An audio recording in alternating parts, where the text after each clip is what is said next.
Hello students, this is Tharaninthiran. Today I am going to talk to you about Plato's theory of forms. First, you should know the meaning of the word forms. Forms means abstract quality, abstract concepts or ideas according to Plato. Okay, so Plato firmly believes that there is another world also. Okay, so he had a belief in the existence of another world. He says that there are two types of worlds.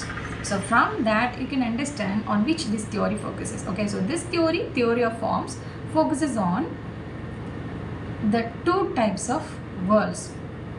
That too, this theory focuses more on the existence of another world. Okay, and that another world is called as realm of forms, realm of ideas or realm of ideals. Okay, so in that two types of worlds, where we are living is physical world and that world is realm of forms. Okay, so நம்ம இப்போ இருக்கிற in the physical world, it can be called as material world too, and that world is realm of forms, realm of ideas or realm of ideals. How is this possible? As a philosopher, he has this idea. Okay, அப்போ realm of forms அப்படின்னா of course it is filled with abstract ideas or concepts.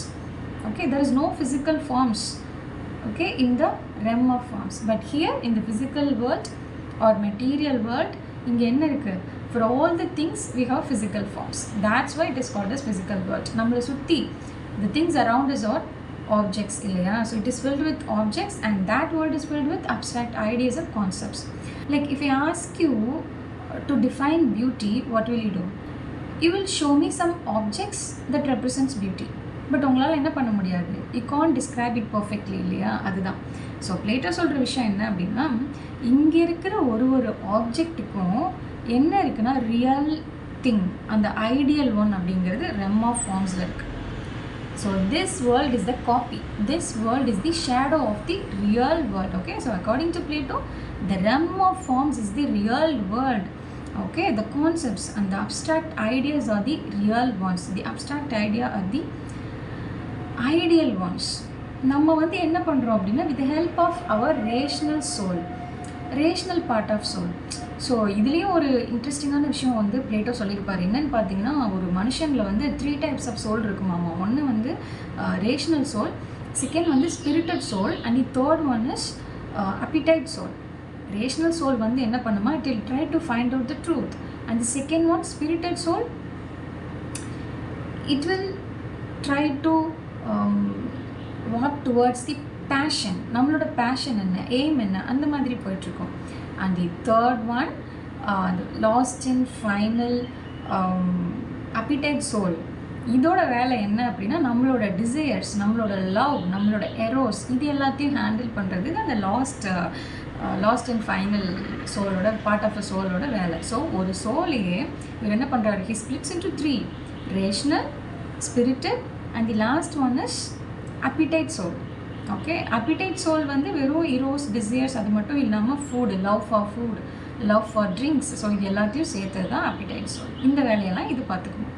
So now you can understand it better. So according to Plato, in the rational part of soul irukku illaya, this rational part of soul helps us to get idea from the realm of forms. Okay, so beauty na namakku ennane theriyadu in the world uruvanappo, but நம்ம என்ன பண்றோம், எப்படி பியூட்டிங்கிற விஷயத்தை சொல்றோம். If I ask you to define beauty, what will you do? நீங்க என்ன பண்ணுவீங்க, you will நான் சொன்னேன் இல்லையா, சில ஆப்ஜெக்ட்ஸோ ஏதோ ஒன்று ரெப்ரசென்ட் பண்ணுறதை காட்டுவீங்க.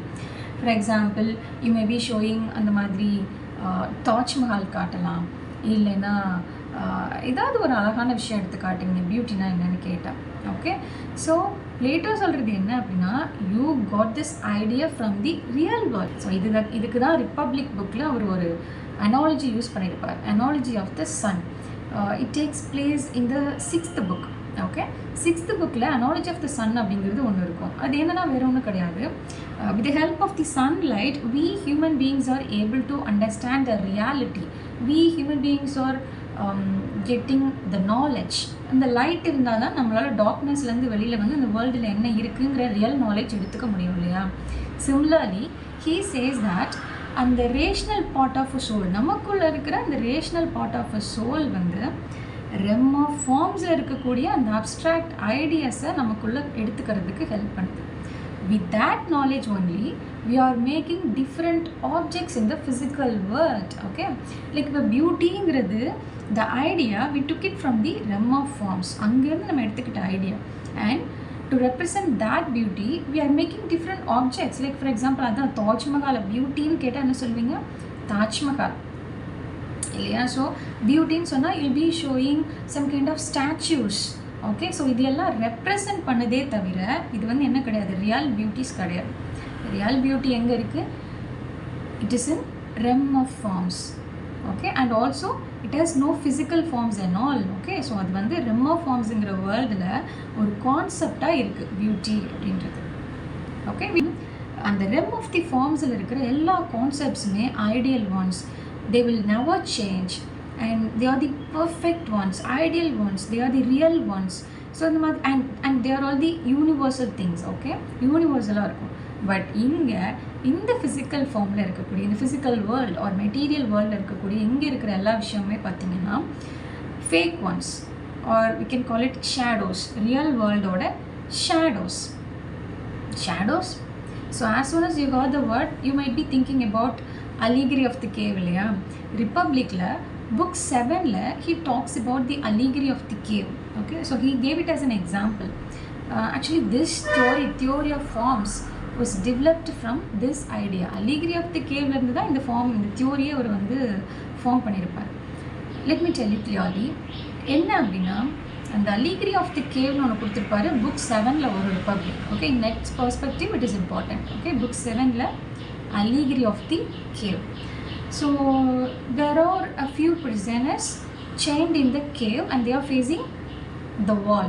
So ஒரு கேவ்க்குள்ள வாலை ஃபேஸ் பண்ணி சில prisoners-ஐ செயின் பண்ணி வச்சுருக்காங்க. அண்ட் அவங்களுக்கு பின்னாடி என்ன இருக்குது? there is a fire, like camp fire மாதிரி ஒன்று இருக்குது.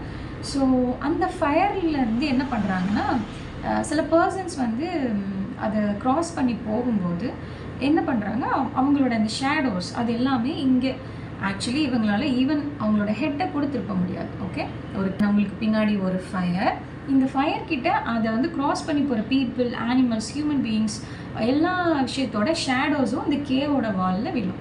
ஓகே, அப்போது the prisoners who are into the cave are able to watch that shadows moving here and there. அப்போது the prisoners என்ன நினைக்கிறாங்களாமா, on seeing it they think that these are the real ones. They don't know that real அப்படிங்கிறது outside world தான், இது வெறும் shadows தான் அப்படிங்கிறது அவங்களுக்கு தெரியாது. But a few people among them என்ன பண்ணுறாங்க, they escape from that cave and அவங்க வெளியில் போய் பார்க்கும்போது they are able to see the colorful world. Okay, so இங்கே இருக்கிறது கருன்னு எல்லாம் வெறும் ஷேடோஸ் தான் இருக்குது. இங்கேருந்து அவங்க வெளியில் போய் பார்த்தவங்க எல்லாரும் கலர்ஃபுல்லான, இப்போ இங்கே என்ன பார்த்துருப்பாங்க, மேபி டாக்ஸ் போகிறதோ இல்லை ஹார்சஸ் போகிறதோ இல்லை பீகாக்ஸ் போகிறதோ ஹியூமன் பீங்ஸ் போகிறதோ எல்லாத்தையும் ஷேடோ ஃபார்மெட்டில் பார்த்துருப்பாங்க. பட் இங்கே அது எல்லாத்தையுமே கலர்ஃபுல்லாக பார்க்குறாங்க அவுட் சைட் வேர்ல்டில். அந்த கேவை தான் ரியல் வேர்ல்டுன்னு நினச்சிட்டு அந்த உள்ளே இருக்கிற பிரிசனர்ஸ் எல்லாம் மக்கு மாதிரி உட்காந்துட்ருக்காங்க. அதை வச்சு என்ஜாய் பண்ணி ஜாலியாக பார்த்துட்ருக்காங்க. ஓகே, பட் ரியல் வேர்ல்டு எங்கே இருக்குது? இங்கே இருக்குது. அவுட் சைட் வேர்ல்டு எவ்வளோ கலர்ஃபுல்லாக இருக்குது, எவ்வளோ ட்ரூத், எவ்வளோ நிஜமானது, எவ்வளோ பர்ஃபெக்ட்டுங்கிறது உங்களுக்கு தெரியாது. ஸோ இந்த தப்பிச்சு போனாங்க இல்லையா, these people are called as philosophers according to Plato. So இப்போ பிளேட்டோ சொல்கிறாரு, அந்த தப்பிச்சு போன அந்த ஃபிலாசபர்ஸ்லாம் இருக்காங்க இல்லையா, அவங்க வந்து என்ன பண்ணிட்டாங்க, they have gained the real knowledge after seeing the outside world. அப்படின்னா இப்போ நீங்கள் யோசிச்சுக்கோங்க, கேவுக்குள்ளே இருக்கிறது ஃபிசிக்கல் வேர்ல்டு, நம்ம இங்கே இருக்கிறது. ஓகே, வெளியில் ஃபிலாசபர்ஸ் போயிருக்காங்களே, பார்த்துருக்காங்களா அவுட் சைட் வேர்ல்டு, அது என்ன? REM of forms.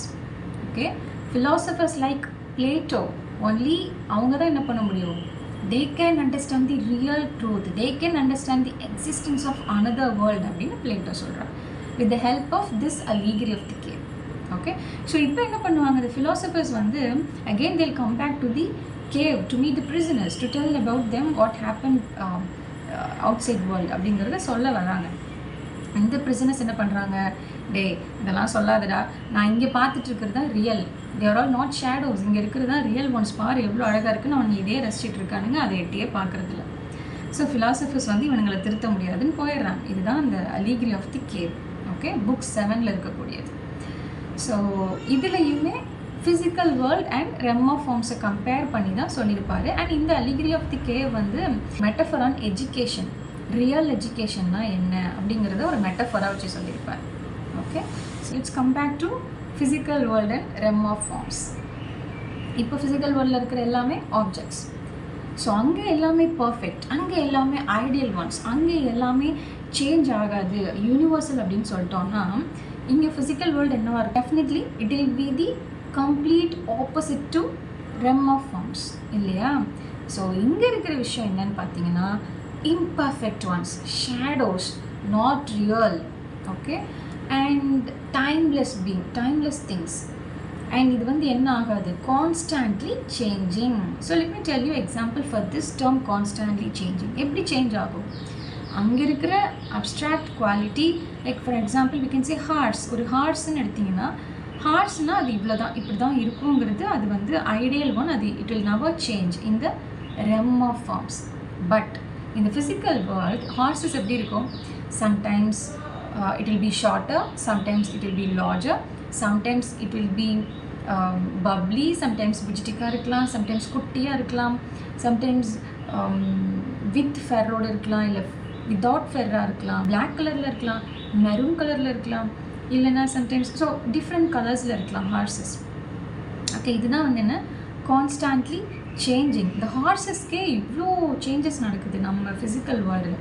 அண்ட் அதே மாதிரி அங்கே பியூட்டினா ஐடியல் ஒன், பியூட்டினா அது ஒரு கான்செப்ட் தான். பட் இங்கே it takes various forms. Like ஒரு பொண்ணு அழகாக இருந்தால் பியூட்டி, ஒரு ஸ்டாச்சு அழகாக இருந்தால் பியூட்டி, ஒரு பில்டிங் அழகாக இருந்தால் பியூட்டி. ஸோ நம்ம என்ன பண்ணுறோம்?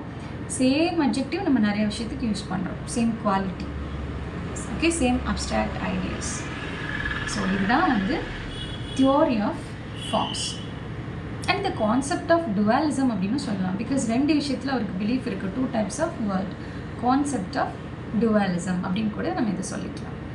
So that's all about Plato's theory of forms. I hope you understood. Thank you.